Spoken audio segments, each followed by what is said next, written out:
अच्छी रही? देखिए, प्रधानमंत्री जी की जो विदेश यात्रा रही है, उसके बारे में एक एक पल का रिपोर्ट मीडिया ने पूरे देश को या दुनिया को भी दिया है। और मुझे ऐसा लगता है कि इस सब देखने के उपरांत यही कहा जा सकता है कि प्रधानमंत्री जी की यात्रा अन्य सफल यात्राओं में अगर देखा जाए तो सर्वाधिक विकास की दृष्टि से, विदेशी कूटनीति की दृष्टि से अथवा आतंकवाद इत्यादि जो दुनिया की समस्या है उसके समाधान की दृष्टि से बहुत महत्वपूर्ण रहा है। और ख़ास तौर से इस यात्रा में अमेरिका का जो रुख दुनिया के सामने आया है भारत के संदर्भ में और भारत के साथ, वह बहुत महत्वपूर्ण रहा है। अभी तक का एक ऐतिहासिक सफल यात्रा ये रही है। मीरा कुमार जी का कहना है कि जाति को जमीन के नीचे दबा देनी चाहिए। देखिए, मीरा कुमार जी ने आज तक जो भी राजनीति किया है वो जाति के आधार पर ही किया है। और आज जब कांग्रेस की तरफ से दलित कार्ड खेला गया है तो उनका यह बयान बेमेल बयान लगता है। भारतीय जनता पार्टी ने तो एक योग्य, क्षमतावान और सैकड़ों नेताओं के मध्य खोज करके एक अच्छे राष्ट्रपति के उम्मीदवार का नाम दिया।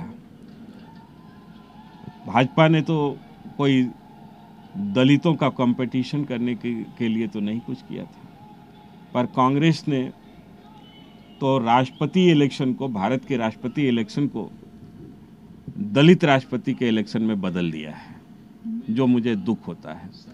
अगर इतना ही मीरा कुमार जी को जाति इत्यादि की विशेष समझ थी तो अपने नेता सोनिया गांधी को ये सब सलाह दी होती कि आखिर में ये दलित कार्ड क्यों खेल रही है कांग्रेस। कांग्रेस का क्या हक बनता है कि दलितों को दलित एक तरह से राष्ट्रपति का ये प्रत्याशी देने की। कांग्रेस भी किसी अच्छे व्यक्ति का नाम दी होती, जैसे भारतीय जनता पार्टी ने एक अच्छे व्यक्ति का नाम दिया, ऐसे ही कांग्रेस भी देती। लेकिन कांग्रेस ने दलित प्रत्याशी ऐसा करके, घोषित करके जब ये दिया है तो अच्छा होता कि मीरा कुमार जी अपने नेताओं को ये सलाह देती कि जाति को जमीन में दबा देनी चाहिए। वैसे जाति प्रथा हमारे देश के लिए कलंक है और भारतीय जनता पार्टी से भी ऐसी प्रथाओं की निंदा की जाती है।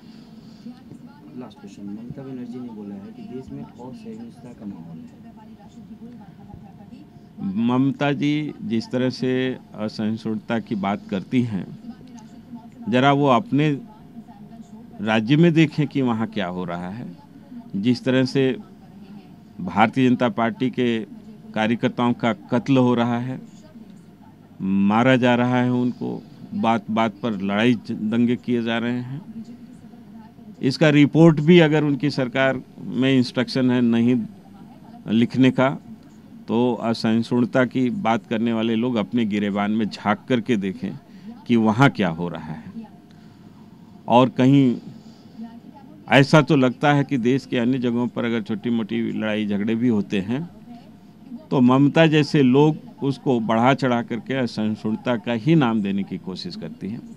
इनका ये फार्मूला पुराना है और ये फेल हुआ फार्मूला है। ऐसे कई बार इन लोगों के चले, इनके पास अवार्ड वापसी का गैंग है, तमाम ऐसे लोग हैं जो इन सब मुद्दों पर तिल का पहाड़ बना करके दिखलाने की कोशिश करने वाले लोग हैं। तो ये लोग इंटॉलरेंस को पेंट करने की कोशिश कर रहे हैं भारत के चेहरे पर, जो अपने आप में ये गलत है।